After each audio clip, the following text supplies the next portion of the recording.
elected 40 Democrats, 1 independent, 1 unionist, and 6 Republican governors. We must read and evaluate the prosperity of our great state under each party. On 4 through 6, 1867 in Houston, Texas, the Republican Party of Texas was created by 150 colored men and 20 white men. They did this in the name of justice then, and we're requesting redistricting in the name of justice now.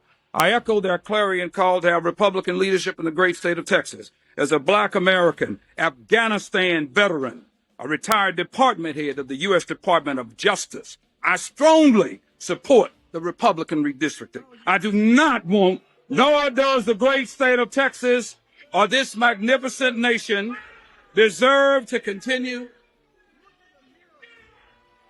Gentlemen, will yield. The gentleman will be accorded the same respect that everyone testifying received. I was in Afghanistan for 330 days, boots on the ground, by order of the President of the United States of America. The threats to our Constitution aren't just coming from abroad, But from right here at home. Our laws are clear. You can refuse illegal orders. You can refuse illegal orders. you must refuse illegal orders. The UCMJ stands for United Uniform Code of Military Justice. And it wasn't started, believe it or not, by the Trump administration. It was started by this guy named George Washington. Because overall, the UCMJ is to provide decency and order within the ranks, throughout the ranks, for the ranks of the United States military.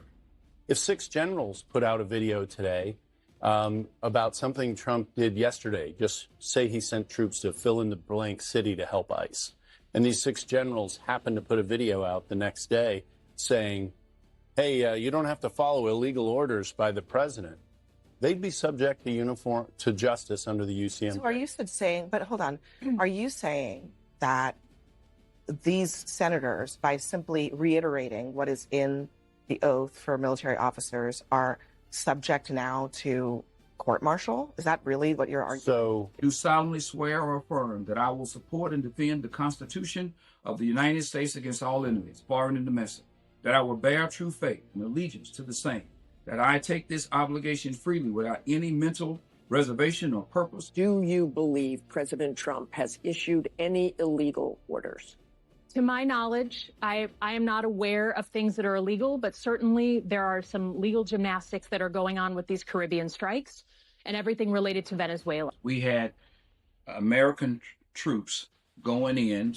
Some of them were special forces. And we had 2 National Guard members from Guam. They had been watched. And so they trapped them through massive IEDs. 6 of them were killed. I was coordinating 3 different services for these 6 military personnel. We know what political violence is, and we know what causes it, too. You know, the statements that Donald Trump made is insightful, incites others. He's got millions of supporters. People listen to what he says more so than anybody else in the country. And he should be careful with his words.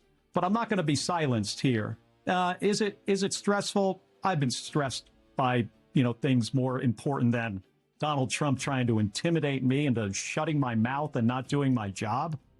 And while I was there, at the end of the 3rd service, we had someone who was outside as I was greeting the people after the last service that we were doing in honor of these brave American military personnel.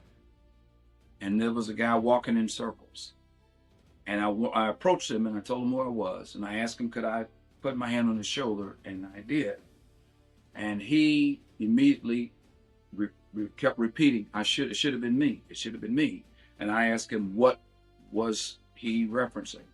And he told me that, and he put up his hand as if he was on the phone and said, they were killed in front of me, sir. They were killed in front of me.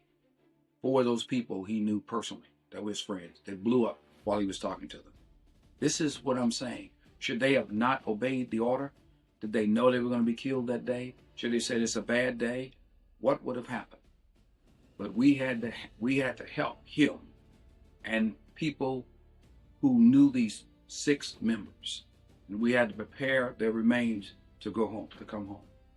Audience will come to order. The gentleman is recognized to continue his testimony. I do not want the great state of Texas or this magnificent nation deserve to continue seeing systemic gang and street violence, a plummeting educational system, communities deteriorating, men and women's sports, etc., while Democrats sit quietly and fall to condemn or acknowledge the systemic moral decay, screaming systemic racism for anything that does not fit their narrative. These acts of evil must stop. We need Republican leadership for such a time as this. Republicans have a larger story. Echoing the words of the American icon, Mr. Frederick Douglass, you will not be judged by the heights you have risen, but from the depths you have climbed. I am a Republican, a black dyed-in-the-wool Republican, and I never intend to belong to any other party but the party of freedom and progress, Frederick Douglass. We need and must have increased Republican leadership in the great state of Texas to remain great. As president of the Frederick Douglass Republicans of Tarrant County, I stand behind this statement. Simplify. All of these situations has a terrible domino effect.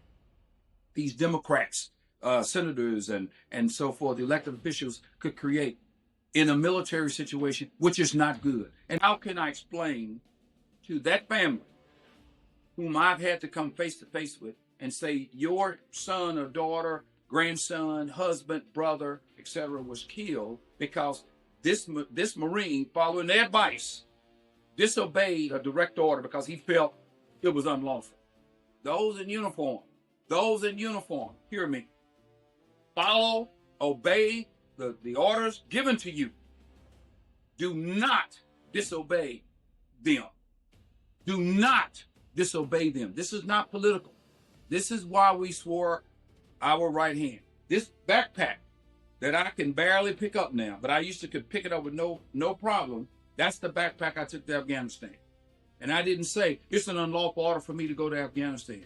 I'm a chaplain. I didn't carry any weapons. That's correct. 330 days, no weapons. Because I'm a chaplain representing God, a country, and 38 other nations.